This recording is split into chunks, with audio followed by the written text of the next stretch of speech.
ఒక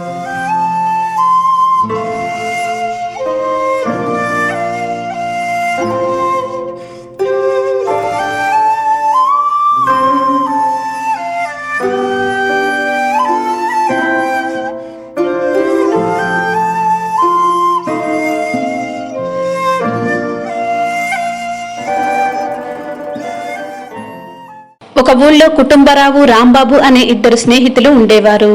ఇద్దరివి పక్క పక్క ఇల్లు. వారి జీవితం ఈ రోజు గడిస్తే చాలు అన్నట్టుగా ఉండేది. ప్రతి క్షణం ఈ పూట తిండికి గింజలు ఎలా అని మదన పడిపోయేవారు. రోజు భార్యలు చేసిన అప్పడాలు వడియాలు ఒక సంచిలో పెట్టుకుని ఊరూరా తిరిగి అమ్ముతూ వచ్చిన కొద్దిపాటి చిల్లర డబ్బులతో కుటుంబాలు నెట్టుకొస్తున్నారు. ఓ అబ్బాయి, వడియాలు ఎంత అమ్ముతున్నారు? స్వచ్ఛమైన గుమ్మడితోనే చేశారా లేక డబ్బు కోసం ఏమైనా కల్తీ చేశారా? వడియాలు స్వచ్ఛమైన గుమ్మడికాయలతోనే చేశామక్క. మేము తిండికి లేకపోయినా గుణానికి మాత్రం నిక్కచ్చిగా ఉంటాము. అమ్మతోడక్క, గుమ్మడి వడియాలు తీసుకోండి, పావలాకు అమ్ముతున్నాను. అలాగా, అయితే నేను కొంటాను. మా ఇంటికి రండి, ఇంకో 5 పైసలు ఎక్కువ ఇస్తాలే. ఎందుకంటే స్వచ్ఛమైన గుమ్మడి వడియాలంటే నాకు చాలా ఇష్టం. అలా రాంబాబు కుటుంబరావు నీతిగా కష్టపడుతూ రోజంతా ఊరూరా తిరిగి అప్పడాలు వడియాలు అమ్ముకుని తిరిగి ఇంటికి బయలుదేరేవాళ్ళు. ఒకరోజు వడియాలు పెడుతూ రాంబాబు భార్య మాలతితో తమ కష్టాల గురించి చెబుతుంది. చూసావా మాలతి, మన బతుకులు రోజు అప్పడాలు వడియాలు అమ్మితే వచ్చే చిల్లర డబ్బులతో ఇల్లు గడవడమే కష్టంగా ఉంది. రేపు మనకు పిల్లా జల్లా పుడితే ఈ చాలని ఆదాయంతో వాళ్ళని ఎలా పోషించాలి, ఎలా పెద్ద చేయాలి తలుచుకుంటేనే భయమేస్తుంది. అవును రాదమ్మా, నాకు కూడా అదే దిగులుగా ఉంది. మన మగవాళ్లను ఏదైనా బాగా డబ్బు వచ్చే ఉద్యోగం ఉండాలి, లేకపోతే ఈ అప్పడాలతో వడియాలతో చాలా ఇబ్బందుల్లో పడతాం. మనం ఎలాగైనా మన మగవాళ్లకు నచ్చజెప్పి వాళ్ళని ఏదైనా మంచి ఉద్యోగం చూసుకోమని చెబుదాం. ఇవాళ ఇంటికి రాగానే సమయం చూసి నచ్చజెబుదాం. అలా ఇద్దరు తమ పేద బతుకుల గురించి మాట్లాడుకుని భర్తలను ఉద్యోగం చూసుకోమని చెప్పాలనుకున్నారు. ఆ రోజు సాయంత్రం రాంబాబు కుటుంబరావు ఊళ్ళని తిరిగి నీరసంగా ఇళ్లకు వచ్చారు. ఇదిగో రాదమ్మా, పొద్దుటి నుంచి చుట్టుపక్కల ఊళ్ళన్నీ తిరిగి అమ్మగా వచ్చిన డబ్బులు. ఒక ఊళ్ళో ఉడియాలు బాగానే అమ్ముడుపోయాయి, అప్పడాలు ఎవరూ కొనలేదు. అబ్బా, నడిచి నడిచి కాళ్ళని లాగుతున్నాయి. ఏం బతుకులో ఏమో, పుడితే డబ్బున్నవాడిగా పుట్టాలి, అంతేగాని ఇలా ఏ రోజుకా రోజు తిండికి ఎదురు చూడకూడదు. అవునండి, డబ్బులు లేకపోతే జీవితం నరకమవుతుంది.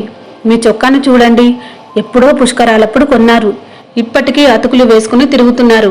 అందుకని మన బతుకులు మారాలంటే మీరు మంచి జీతం వచ్చే ఉద్యోగం చేయాలి. ఇక నుంచి ఆ ప్రయత్నంలో ఉండండి.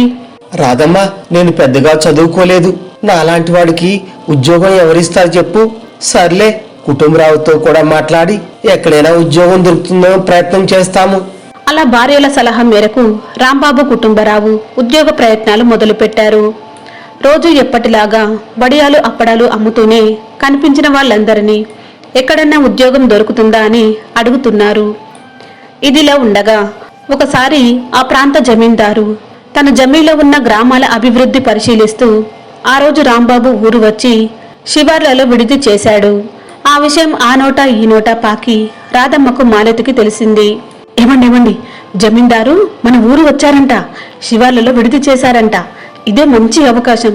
మీరు సాయంత్రం వడియాలు అమ్మి ఇంటికి రాగానే ఆయనను కలిసి ఏదైనా ఉద్యోగం ఇవ్వమని పేదవాళ్లమని బతిమాలదామండి. ఆయన దగ్గర ఏదైనా ఉద్యోగం సంపాదించగలిగితే మన కష్టాలన్నీ తీరిపోతాయి. మంచి అవకాశం అండి.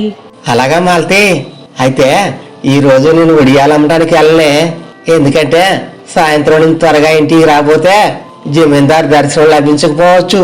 అందుకని నేను ఈ రోజు ఇంట్లోనే ఉంటానే. అలా కుటుంబరావు జమీందారుని కలవడం కోసం ఆ రోజు ఇంట్లోనే ఉన్నాడు. అయితే రాంబాబు మాత్రం మిగిలిపోయిన వడియాలు అప్పడాలు అమ్ముకుని వచ్చిన తర్వాత సాయంత్రం జమీందారుని కలుస్తానని భార్య రాధమ్మకు చెప్పి బయటకు వెళ్లిపోయాడు. ఏరా రాంబాబు, బాగున్నావా? ఏంట్రా ఈరోజు నువ్వు ఒక్కడే వెళ్తున్నావు? నీ స్నేహితుడు కుటుంబరావు రావటం లేదా? ఎక్కడికి వెళ్ళాడ్రా? లేదు బాబాయ్, ఈరోజు కుటుంబరావుకి ఏదో పని ఉందట, రానని చెప్పాడు.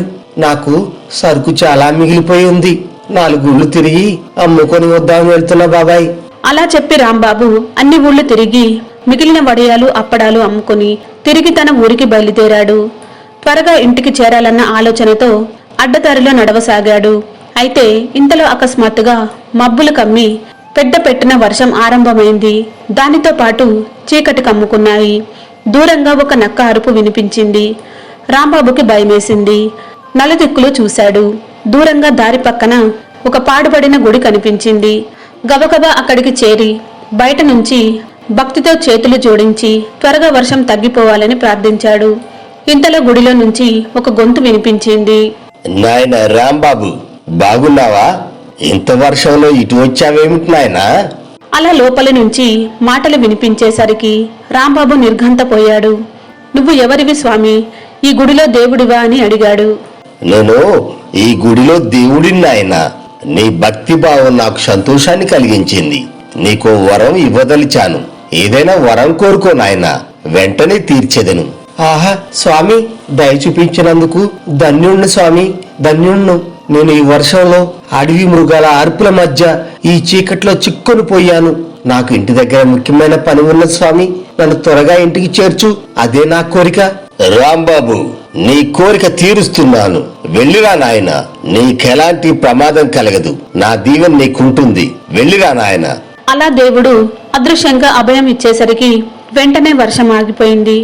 చీకటి పోయి వెలుతురు వచ్చింది. రాంబాబు దేవుడికి మనసులో దండం పెట్టుకుంటూ వేగంగా ఇల్లు చేరాడు. అప్పటికే స్నేహితుడు కుటుంబరావు తన కోసం ఇంటి దగ్గర ఎదురు చూస్తున్నాడు. ఓ రాంబాబా, ఎంత ఆలస్యమైందేంద్రా? ఇందాకటి నుంచి నేను నీకోసం ఎదురు చూస్తున్నా. మనం వెంటనే వెళ్ళి జమీందారిని కలవాలి. పద పద.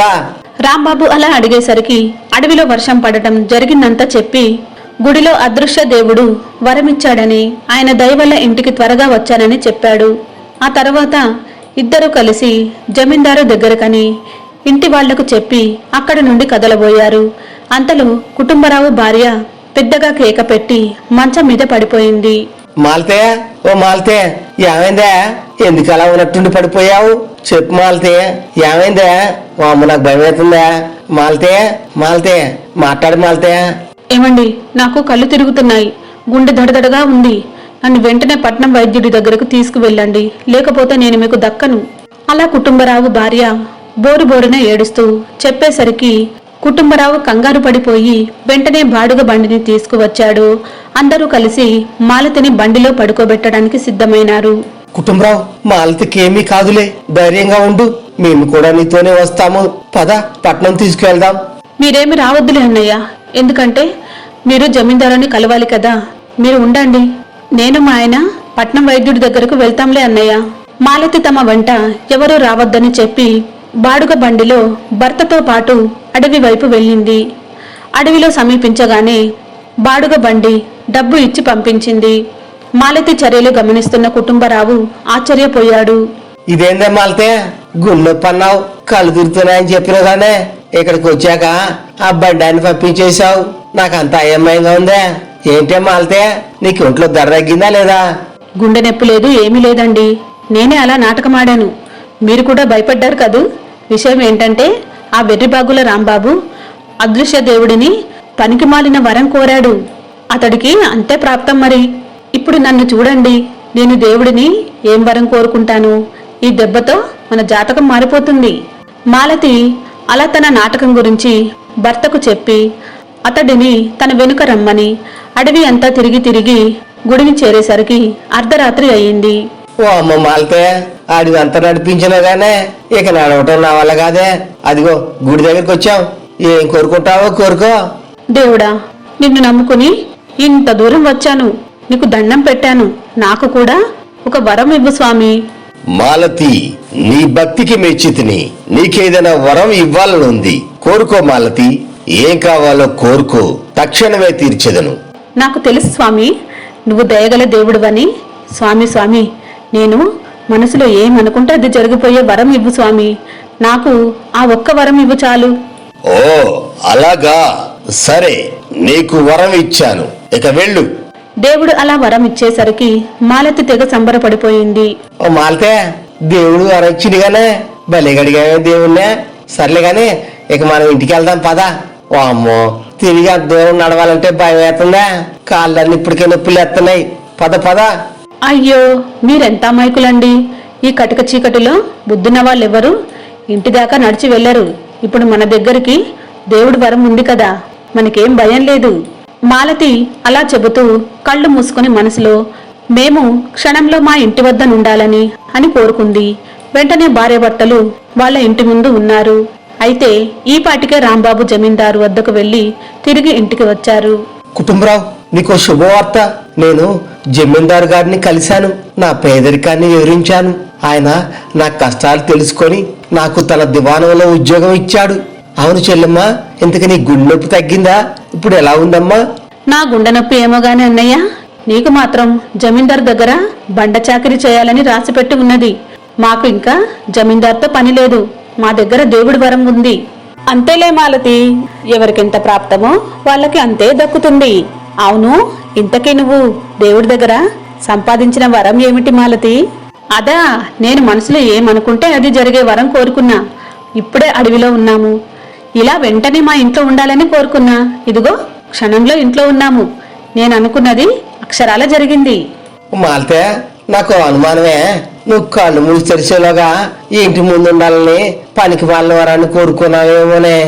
ఎందుకంటే మళ్ళీ ఇంకోసారి నువ్వు ఏమైనా కోరుకుంటే జరగవేమో. నిజమే, కావాలంటే ఒకసారి కోరుకొని చూడు, ఇంకేం జరగవు నీకు. అలా భర్త చెప్పేసరికి మాలతి గతుక్కుమన్నది. అందులో వాస్తవాన్ని గమనించి నిజంగానే ఇకపై వరం పనిచేయదేమో అని మనసులో ఆందోళన పడుతూ పైకి మాత్రం బింకాన్ని నటించింది. అబ్బే, అలా ఏమీ కాదు, దేవుడు నాకు వరం ఇచ్చాడు. ఇప్పుడు చూడండి, ఓ దేవుడా, ఇప్పుడు ఉన్నట్టుండి మా చిన్న ఇల్లు పెద్ద బంగ్లాగా మారిపోవాలి. అలా మాలతి మనసులో తలుచుకుంది. అయితే ఆమె ఇల్లు ఎప్పటిలాగే ఉంది, ఏమీ మార్పు లేదు. దాంతో మాలతి చేసిన పొరపాటు అందరికీ తెలిసిపోయింది. కుటుంబరావు, నిన్న నువ్వు కూడా నాతో జమీందారు వద్దకు వచ్చి ఉంటే నీకు కూడా ఉద్యోగం దొరికేది. ఏం చేస్తాం, నీకు అలా రాసి పెట్టి ఉంది. సరే, నేను రేపు జమీందారు దివాణంలో చేరిపోవాలి, ఇంట్లో సామాన్లన్నీ సర్దుకోవాలి. వెళ్తున్నా కుటుంబరావు. అవును రాంబాబా, నేను కూడా నేను నీతో వచ్చి ఉంటే నాకు కూడా ఉద్యోగం దొరికేది. ఇప్పుడు నీతో పాటు కూడా నేను కూడా అక్కడికి బయలుదేరేటోని. ఏం చేస్తాం, నా ఇక్కడ అవస్థలు పడాలని రాసి పెట్టి ఉంది. ఎవరికి ఎంత ప్రాప్తమో అంతే జరుగుద్ది. ఇందులో మీ తప్పేమీ లేదు, ఇదంతా నా వల్లే జరిగింది. నా అత్యాశ కారణంగా మీరు ఉద్యోగాన్ని కోల్పోయారు, నన్ను క్షమించండి. ఎందుకలా బాధపడతారు చెల్లెమ్మ? మరేం భయం లేదు. నేను ఉద్యోగంలో చేరగానే మీ గురించి కూడా జమీందారుతో మాట్లాడతాను. కుటుంబరావుకు కూడా ఉద్యోగం వచ్చే ప్రయత్నం చేస్తాము. అప్పుడు మనందరం ఒకే చోట ఆనందంగా ఉండవచ్చు. బాధపడకండి. రాంబాబు మాటలకు కుటుంబరావు దంపతులు సంతోషించారు. అత్యాశకు పోయి వచ్చిన అవకాశాన్ని జారవిడుచుకున్నారు. అదృష్టంలో మిమ్మల్ని మించిపోవాలన్న నాకు ఆ దేవుడే మంచి గుణపాఠం నేర్పాడని, ఈ జన్మకు మీ మేలు మర్చిపోను అన్నయ్య అంటూ మాలతి కన్నీరు పెట్టింది.